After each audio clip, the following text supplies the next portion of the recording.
আজকে দুপুরবেলা এত বৃষ্টি পড়ছে যে তার মধ্যে বৃষ্টিটা একটু কমেছে, সেজন্য আমি বেরিয়ে পড়ছি। আমি যাবো এখন বর্ধমান, বন্ধুটার একটু গাড়ি নিয়ে দরকার আছে সেজন্য। আর এই যে এখন আমরা যাচ্ছি ধানের ক্ষেতের, এত সুন্দর লাগছিল, তার মধ্যে আমাদের রাস্তা জাম করে দিচ্ছে এই যে কাকা এখন ছাগল চড়াচ্ছে বৃষ্টির মধ্যে। আর তারপর এখানে যে একটা ভাঙা ব্রিজ, তার উপর দিয়ে গাড়িটা নিয়ে যাওয়ার সময় আবার স্লো করে তোমাদের দেখালাম। আর এই যে চলে যাচ্ছে কলকাতা হাইওয়ে।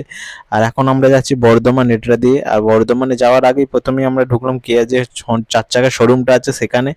বন্ধুটা নতুন মানে পুজোর অফারে কিছু আছে নাকি সেজন্য জানার জন্য আমরাও ঢুকলাম ভেতরে। আর ভেতরে ঢুকে এই যে গাড়ির ছবি তোমরা দেখতেই পাচ্ছ, এখানে সব একটু ভালো করে ছবি ফবি তোলা হয়ে গেল।